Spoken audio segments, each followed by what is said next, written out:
Hello, আসসালামু আলাইকুম। নতুন আরেকটি ভিডিওতে আপনাদের স্বাগতম। এই ভিডিওতে আমরা কিছু টিপস শিখব কিভাবে আপনি আপনার ইংলিশে ফ্লুয়েন্সিটা বাড়াতে পারেন। ইংলিশ ফ্লুয়েন্সি বাড়ানোর ৫টা টিপস। ১ নাম্বার যে টিপসটা হলো আপনি ১ মিনিট চেষ্টা করুন একদম থামা ছাড়া, একদম ননস্টপ কিছু বলে যাওয়ার চেষ্টা করুন ১ মিনিটের জন্য। তাহলে আপনি দেখবেন যে আপনার ব্রেইনে ওয়ার্ম আপ হবে, আপনার আস্তে, আস্তে আইডিয়া ফ্লো হওয়া শুরু হবে। সেক্ষেত্রে আপনার খুব সহজেই আপনার যে ফ্লুয়েন্সিটা বাড়তে থাকবে। ওকে।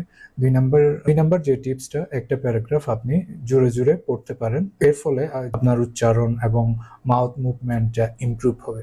ঠিক আছে?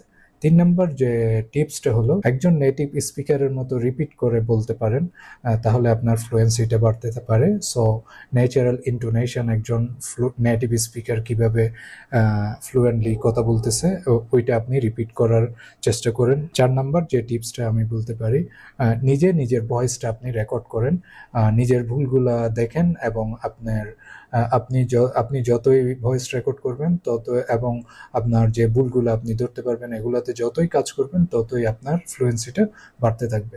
৫ নাম্বার যে টিপসটা আমি বলতে পারি, ২টা নতুন ফ্রেজ আপনি শিখার ট্রাই করুন প্রতিদিন। তাহলে আপনার ভোকাবুলারি ইনস্ট্যান্টলি অ্যাক্টিভ হয়ে যাবে এবং আপনার ফ্রেজগুলো আপনার নিত্যদিনে আপনি ব্যবহার করে ট্রাই করুন। তাহলেই আপনি দেখবেন যে আপনার ফ্লুয়েন্সিটা আস্তে, আস্তে আপনার বাড়তেছে। আজকের টিপসটা এ পর্যন্তই। নেক্সট আরেকটি ভিডিওতে আপনাদের সাথে দেখা হবে। সে পর্যন্ত ভালো থাকুন। আসসালামু আলাইকুম।